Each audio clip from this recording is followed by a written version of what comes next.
Good day everyone.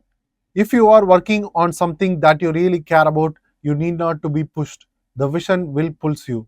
With this positive quote of Steve Jobs, let's begin our 31st December episode of Civilspedia's Daily Current Affairs Analysis, brought to you by ShankarIASAcademy. And hope you are all the subscribers. If you haven't subscribed to the channel yet, please do subscribe and do hit the bell icon for receiving on-time notification.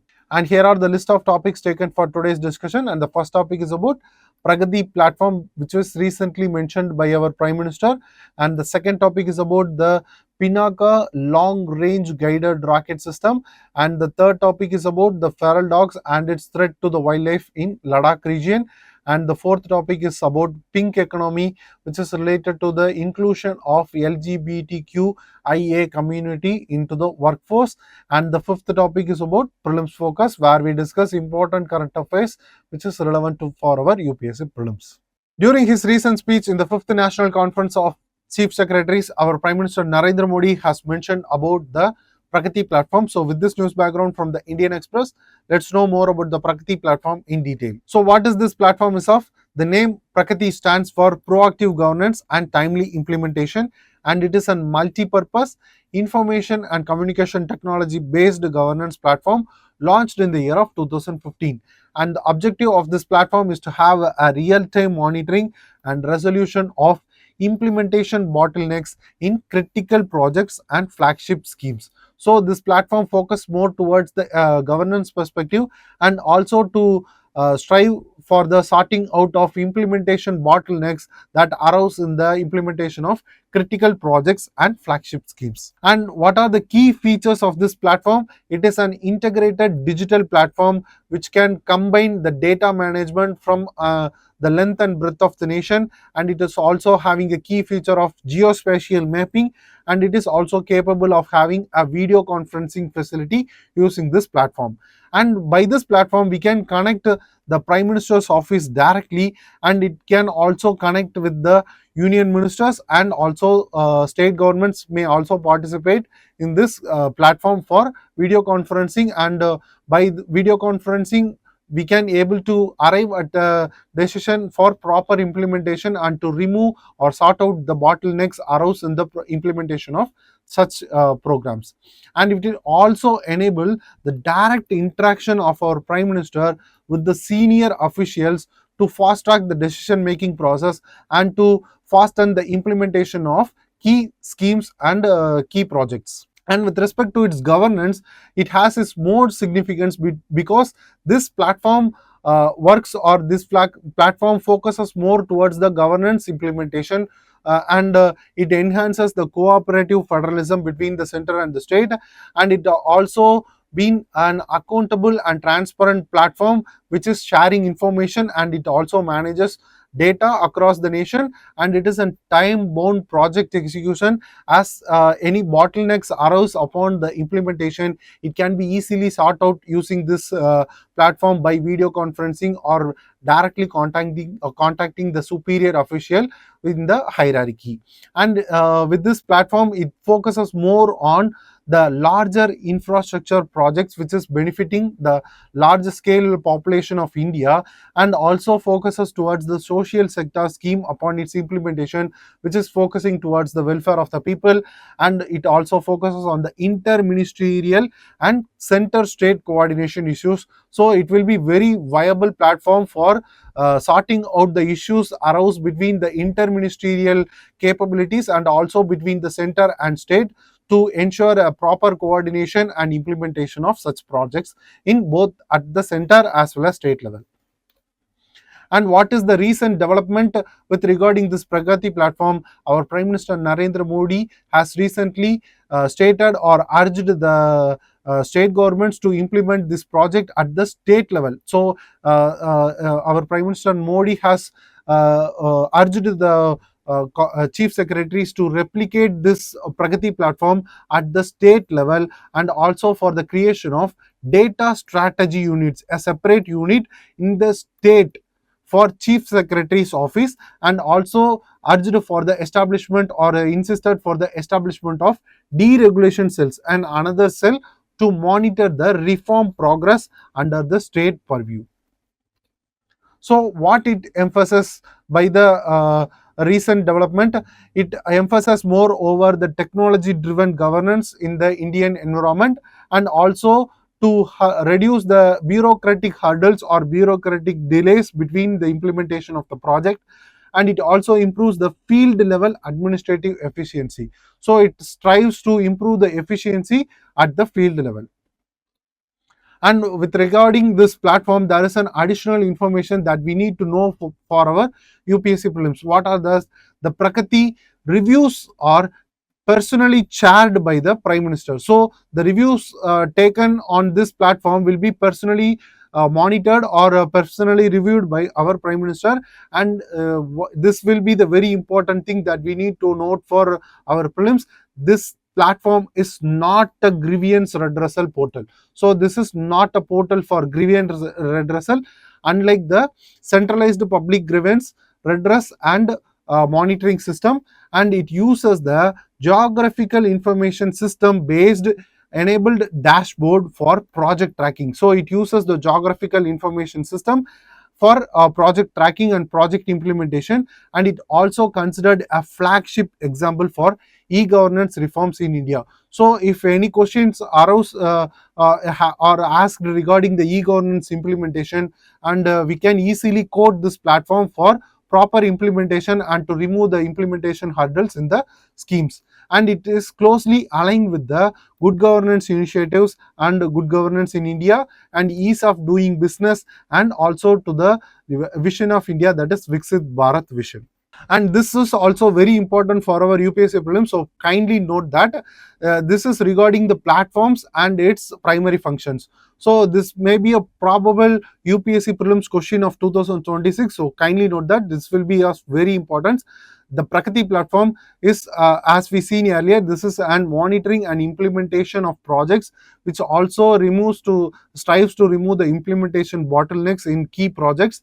And the other platform is the CP Grams, which is the centralized public grievance redress and monitoring system, which in the name states that it is a public grievance redressal platform. The other platform is that the Sparrow, which is the smart performance appraisal report recording online window, which focuses towards the performance appraisal of the government personnels. And the last platform is that the I Got Karmayogi, which is the integrated government online training platform, which focuses towards the capacity building of government personnel. And moving to the prelims practice question, consider the following statements regarding Pragati platform. The first statement is, Pragati is a technology-based platform that integrates data analytics, geospatial mapping, and video conferencing to monitor critical government projects. Second statement, Pragati function as a public grievance redressal mechanism for citizens at the national level. Which of the statements given above are correct? So by the discussion, we can easily eliminate the second statement, because it is not functioning as a public grievance redressal mechanism and it is not functioning at the national level. So it will not be the correct statement. So the second statement was incorrect, and the first statement was correct because it contains all the features that got involved in this platform. So the first statement was correct, and the answer for this question will be option A, one only. Yes. With this, we move to the next topic. Recently, Defense Research and Development Organization successfully conducted the first flight test of Pinaka long-range guided rocket system, with having the capability of achieving the target or striking the target around 120 kilometers range. So with this news article taken from the Press Information Bureau, let's know more about the Pinaka rocket system in detail. So the test was conducted by Defense Research and Development Organization.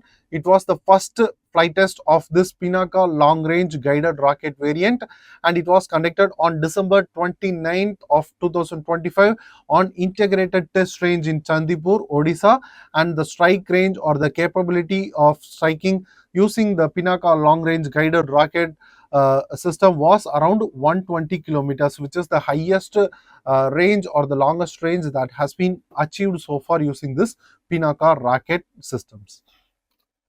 So what is the possible outcome that has been expected? It successfully demonstrated the full flight capability and the full flight profile of this long range guided rockets, and also hits the bullseye of the target that has been achieved so far, and it directly hits the designated target within the range, and also all performance matrix and parameters that has been validated under the first flight test that has been conducted. And what are the technical and institutional details that is associated with this long range guided rocket system? It was designed by Armament Research and Development Establishment in Pune, and it was supported by various organizations or institutions such as High Energy Material Research Laboratory, Defense Research and Development Laboratory, and also the Research Center in Imarat. So the trial of this first test was coordinated using the integrated test range in Chandipur, Odisha, and also by the institution of Proof and Experimental Establishment. And what is the strategic significance of this Pinaka long range guided rockets? Or it enhances the deep strike capability of Indian armies in the rocket artillery system, and also demonstrates the indigenous precision guided rocket technology developed by India, or specifically by the DRDO, Armament Research and Development Organization, and it was considered a force multiplier for conventional deterrence. So it has been used as a conventional deterrence backup, or it multiplies the conventional deterrence capabilities of India's defense sector, and also supports the self-reliance of India, that is Atmanirbhar Bharat achievement target or goal of India in the defense sector. So what is Pinaka rocket system? It is a type of multi-barrel rocket launcher system, and it has been inducted into the Indian Army. It is operational since 2000s, and there will be several variants available, and specifically to its ranges. And the first variant is Pinaka Mark 1, which having the capability or strike range around 40 kilometers, and the other variant is Pinaka Mark 1, which is an enhanced variant which can achieve or strike the target with around 45 to 50 kilometers of range, and the other variant is Pinaka Mark 2, which is an enhanced or extended range with having the capability to strike the target around 75 to 90 kilometers of range. And the last and final that has been achieved in the first flight is that the Pinaka long range guided rocket, which is having the capable of strike range around 120 kilometers using the guided systems. So what is the difference between the rocket system and the missile system or the missile technology? The basic differentiation or the distinction is that the rocket system is initially functioned using the fire and forget mechanism, and it was used to neutralize the large area, or in the military term it is used for the deterrence purpose and also the aerial restriction purpose of this rocket system. But with respect to the missile technology, it was used to strike the target to precise and also to neutralize the specific target in a short range. So this was the basic differentiation between the rocket system and missile technology. So this has to be noted and very important with related to UPSC prelims. And with respect to this long range guided rocket system of Pinaka, it has the launcher capability. It uses the same launcher, can fire multiple Pinaka variants of this type, and it was guided using it uses the navigation and control system for improved accuracy to achieve the specific target to be destroyed. And the warhead types also can be changed with respect to its range. It was like it can use high explosives, it can also be used as an aerial denial deterrence, and it also uses the precision strike variant also in this same launcher. And with respect to this Defense Acquisition Council, with oversees the procurement of this mechanisms or this defense system into the defense sector, it approved the procurement proposal worth of 79,000 crores for this defense system, and it includes the long range guided rockets having the 120 kilometers of strike range capability, which indicates the transition from the area saturation point to precision rocket warfare systems. Moving to the prelims practice question with reference to the Pinaka long range guided rockets, that is LRGR 120, consider the following statement. The first statement is it was flight tested for a strike range of 120 kilometers from an in service Pinaka launcher at the integrated test range of Chandipur. Second statement, the Pinaka rocket system is a surface to air missile system developed exclusively for Indian Air Force. Which of the statements given above is are correct? So in this question they have asked about the correct statement, and by the discussion we can easily eliminate the second option, that it is not comes under the missile system, because it is a rocket system, and it initially used the this variant of this Pinaka long range guided rocket system uses the guided mechanism or using the navigation mechanism for achieving the strike range of 120 kilometers to precise target. So it will not comes under the missile system. So the second statement was incorrect and the first statement was correct, and the answer for this question will be option A, one only. Yes. With this we move to the next topic. This news article from the Times of India exposes the binance that happened because of the increased population of feral dog species in the cold desert of Ladakh, and it also poses a great threat to the wildlife in that ecosystem. So these feral dogs or free-ranging dogs have emerged as a major invasive predator in the cold desert ecosystem of Ladakh. So what does this feral dog means? These feral dogs are the descendants of native breeds but was born in wild and having no contact with the human. So we term this type of dogs as a feral dogs, and the estimated population of this feral dog over the cold desert ecosystem of Ladakh is around 45,000 dogs, according to the survey taken by the Wildlife Conservation and Bird Club of Ladakh. And the numbers of this feral dog species has exceeded the ecological carrying capacity of that region. So every ecosystem has the species carrying capacity to that limit, and this limit has been exceeded with the population of this feral dog species according to this specific species, and it also eventually deteriorates or destructs the habitat or ecosystem as a whole slowly. And this problem is specifically linked to anthropogenic events or human induced behavior will lead to the increase in the population of this feral dog species over that region, which is directly linked to the poor waste management and also to the increased tourism over that region.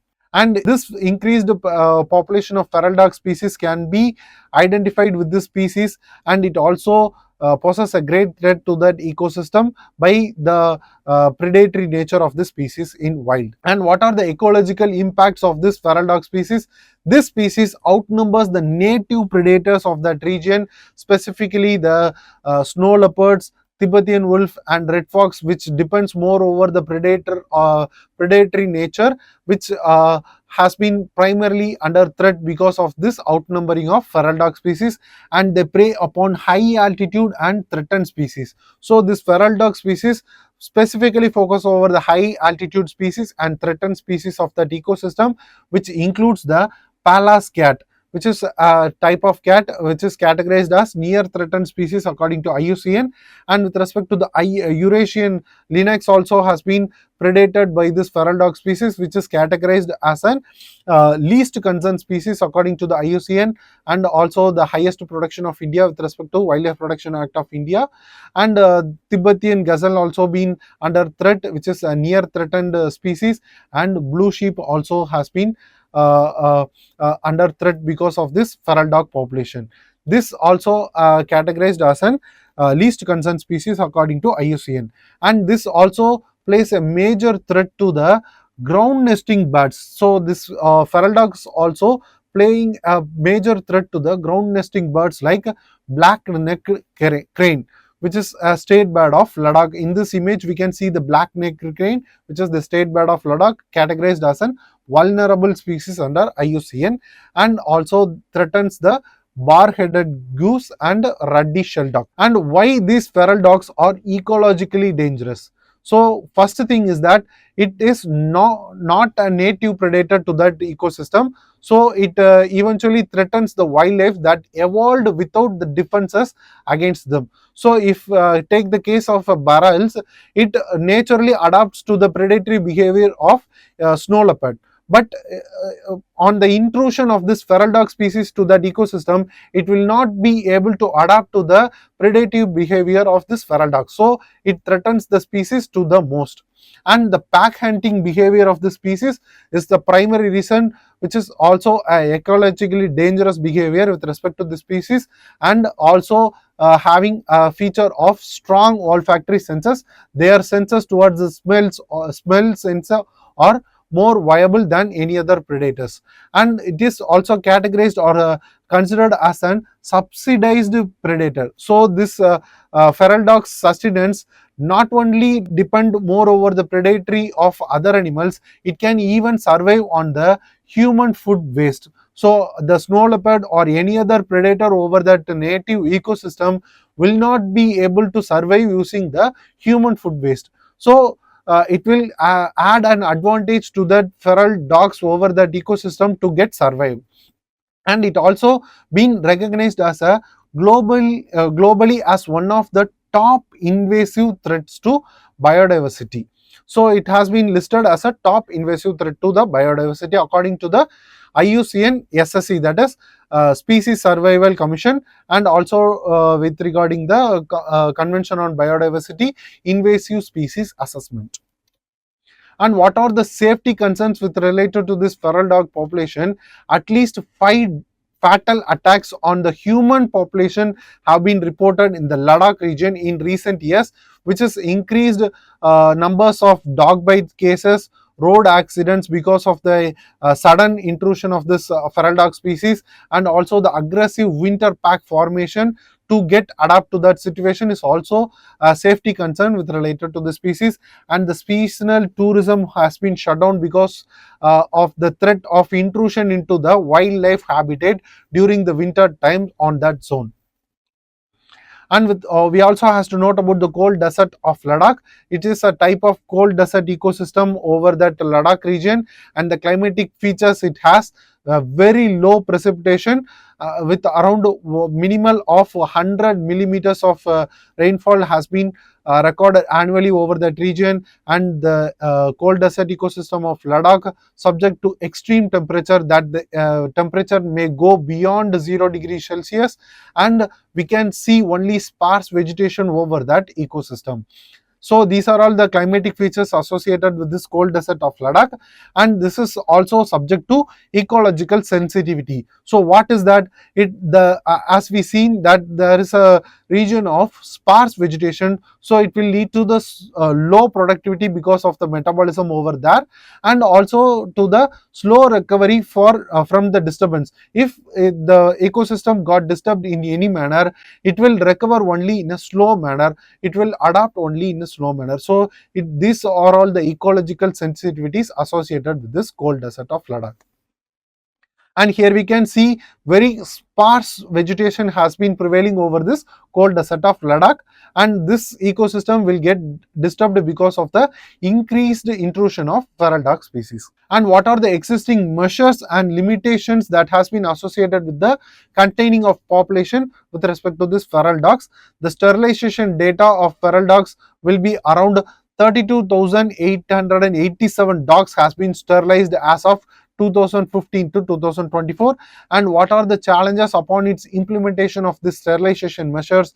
The implementation will be hindered because of the rugged terrain, extreme climates, and dispersed fog dog population over dispersed location, and lack of accurate dog sensors over that region is also hindering the implementation or taking such measures. And what is the expert recommendation to contain the population or to conserve the ecosystem as a whole? the mass sterilization of the feral dog species has to be undertook, especially focusing over the female or targeting the female feral dogs, and strict waste management rules has to be implemented, and penalties has to be imposed for abandonment of native dog species, and also the community participation makes the implementation as well as containment of this feral dog over that ecosystem is more viable. And successful models following is also been noted, because the Netherlands and Bhutan type of containing the feral dog is also be implemented over that region. Moving to the question, consider the following statements regarding feral dogs in Ladakh. The first statement: feral dogs in Ladakh are considered an invasive predator because their population is sustained primarily by human generated waste rather than natural prey availability. Second statement: ground nesting bird species in Ladakh are particularly vulnerable to feral dogs due to the absence of evolutionary adaptations against pack hunting behaviors. Which of the statements given above is are correct? With this question, with the discussion that we have earlier, we can easily interpret the answer that both the statements are correct, and the answer for this question will be option C, both 1 and 2. Yes, with this we move to the next topic. This news article from The Hindu is about the inclusion of LGBTQIA plus community, who having the significant potential and also acts as a drivers of business growth and progress. So this LGBTQIA community has been identified as the lesbian, gay, bisexual, transgender, queer or questioning, intersex, asexual or ally, plus all other non-cisgender and non-straight identities has been identified as an LGBTQIA plus communities. So there will be an economy related to this community known as the pink economy, that is very important for our UPSC prelims too. This pink economy or rainbow economy refers to the economic power, consumption patterns and the business linked with the LGBTQIA plus community. And what is the global impact made out of this pink economy? Annual purchasing power is estimated to around 3.9 to 4.7 trillion dollars of economy has been pumped or sustained under this pink economy. If treated as a country, it would rank as the fifth largest economy globally, comparable to the economy of Germany. And with respect to the India, valued around 168 billion economy depends more over the rainbow economy or pink economy, but discrimination and exclusion cost will be around 0.1% to 1.7% of GDP annually. So there will be a stigmatizing behavior. Because of the stigmatizing behavior, the India will lack the potential 0.1% to 1.7% of GDP annually because of this pink economy. And why this inclusion of this economy is a basic necessity? Because of the market expansion is the first feature, that LGBTQIA plus communities constitute a large consumer base, so they make the market into an expandable one with high purchasing power and making inclusion essential for market growth.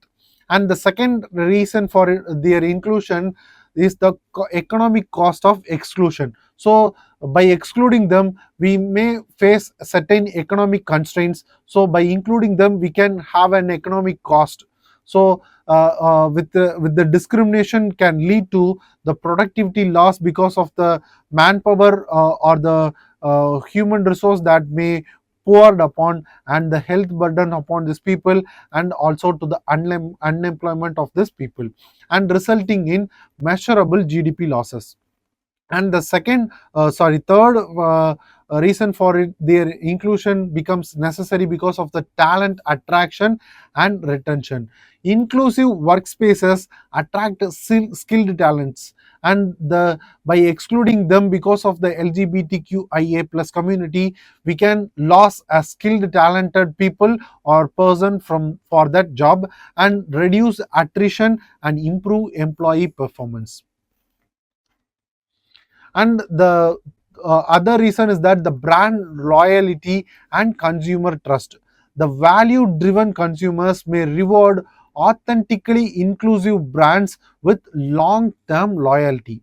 And the other reason is that the global competitiveness also plays a vital role for their inclusion into the workforce, and also being drivers of potential growth business market. The inclusion aligns with the ESG norms, employee state guarantee norms, and also the influencing foreign investment because of the inclusion of this LGBTQIA community, and global business credibility, because it will, the business has the credibility of not discriminating such communities because of the stigmatization over that community. And the innovation and adaptability is the other reason for their inclusion. There is a diverse team enhance creativity, problem solving, and product relevance. So by diversing the team, we can enhance the creativity, problem solving ability, and also the product relevance for expanding the business across the markets. And what are the challenges associated with the inclusion of this LGBTQIA community? First and foremost is the social stigma and cultural resistance. The workplace hostility and limits open participation will hinder the participation of such community into the employment category, and also it makes the people vulnerable to lost jobs because of this social stigma. And the second challenge associated with this is the legal and policy gaps that persist along the Indian environment. There will be an absence of comprehensive anti-discrimination laws, which creates uncertainty for the businesses. So when a business includes such community, it will be treated as the business as a stigmatized business as a whole, and we need not to be, or people may stigmatize the business and not preferring the products or services offered by this business. So it will lead to the uncertainty of this business. And the third challenge is that the performative inclusion, the token gestures, just like there will be a sympathized employment, or will be an inclusion because of any other adverse imposition by action taken by the government mechanism, will not be work for the community or inclusion, and it erodes the trust and invite the consumer backlash. And the fourth challenge is that the internal organizational bias. So in a business, in hiring, promotion, and leadership restricts the real inclusion. So when a business can adopt the LGBTQIA community into this workforce participation, but the people in the business, or the workers of the business, may not be able to accept this community as a whole. So there may be a reason of their complete inclusion into this business progress may not fruitful for the business. And the fifth challenge is that the market backlash and polarization. As we discussed earlier, there may be a probability of polarizing the business because of the inclusion of this LGBTQIA community, and there will be a data deficit is the other major challenge on LGBTQIA plus community employees, and consumers may hamper policy designs. And what are the legal and constitutional framework for this community rights in India? In 2014, there will be an statement, or the uh, uh, judgment regarding the NALSA, that inclusion of transgender person has been recognized as a third gender. Right to self-identification has been prohibited, and for welfare measures. And with regarding the 2017, there is a famous case known as Puttaswamy case, which is having focus over the right to privacy, which includes the identity over sexual orientation and gender identity. And in the year of 2018, there is also another famous case known as Navtej Johar, which is related to the consensual same-sex relations, has been decentralized upon this case, and the discrimination has been unconstitutional, declared unconstitutional upon this case. And with respect to the Article 21 of Indian Constitution, right to choose one's partner regardless of gender has been the foundational pillar of this LGBTQIA plus rights in India. And what are the specific laws and measures taken in the Indian Environment Transgenders Act of 2019 prohibits the discrimination upon this community, and the self-identification certification, identity certificates has been provided for identifying them as this community, and also national council setup has been established for proper redressal of any disputes. And health, with respect to healthcare, conversion therapies for gender transition has been banned, and inclusive healthcare guidelines has been issued. And with respect to the 2023, there is an advisory related to this community. Queer partners allowed to open joint bank accounts and provide nomination for each other, and also share household benefits. And with respect to the moving to the mains practice question, the question is LGBTQIA plus community inclusion is no longer merely a social justice concern, but an economic and business necessity. Discuss. And this is a 10 more question we need to answer within 150 words. Please take this question and post your answers in the comment section given below. We will evaluate and give the feedback in the comment section itself. With this, we move to the Prelims Focus. And coming to the Prelims Focus, and the first topic is about Yuva Business Maha Sammelan of 2025, organized by Vishwa Umiya Foundation in Ahmedabad of Gujarat. And this aim of Maha Sammelan 2025 is to provide youth with opportunities for business and technological exposure, which has also launched an app which was developed by this Vishwa Umiya Foundation, which will enable the youth to get direct connectivity between clients, mentors, careers, as well as to the market. And the second topic is about Sambar Lake, which is also a crucial habitat for migratory flamingo species, which also highlights the ecological significance of this Sambar Lake, which is considered to be the largest inland saltwater lake in India, which is located west of Jaipur in Rajasthan state of northwest India, and it is also designated as an wetland of international importance, and it is also listed as a Ramsar site in the year of 1990. So it was considered, or it represents the depression made out of this Aravalli Hills. So it was surrounded by Aravalli Hills on all the sides of this Sambar Lake. And the species which is associated with the Sambar Lake are the greater flamingo species and the lesser flamingo species, and the migration of this greater flamingo or lesser flamingo will be on winter time, so that only it is called as a winter visitors.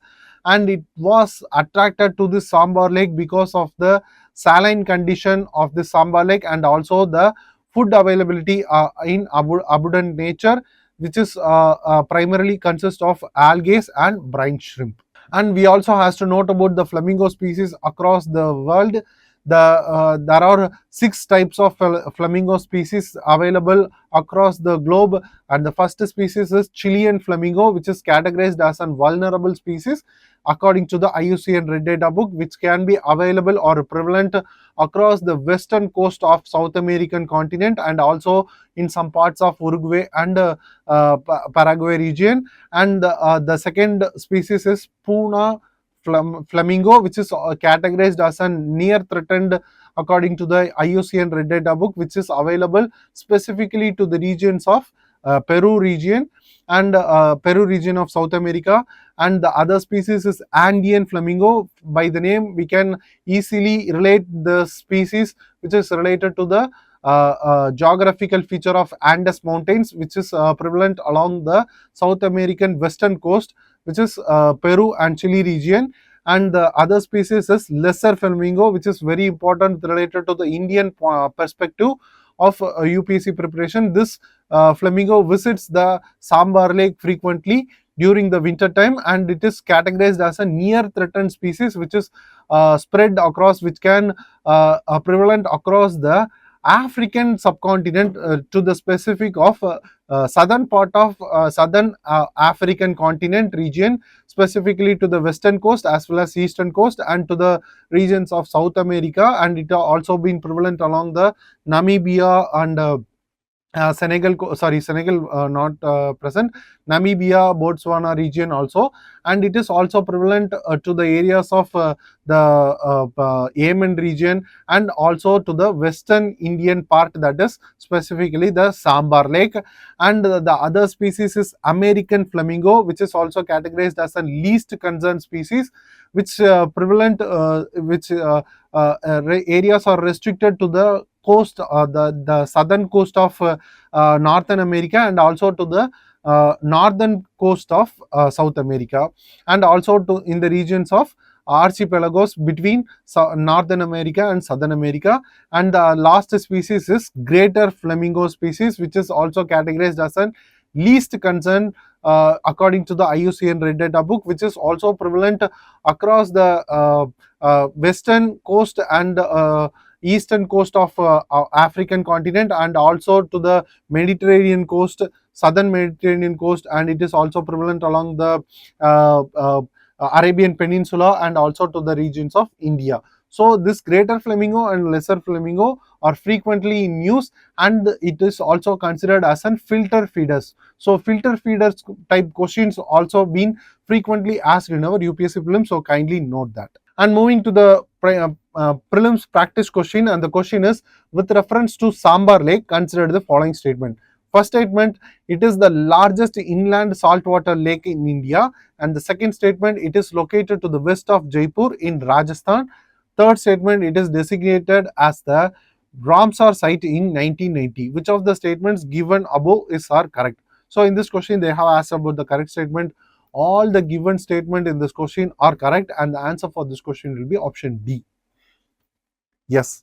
With this, we came to the conclusion of this episode. Hope you guys like the video. Please share your positive comments and suggestions in the comment section given below, and share the video to your friends, and don't forget to hit the subscribe button and bell icon for receiving on-time notification. Thank you for watching us. Have a good day.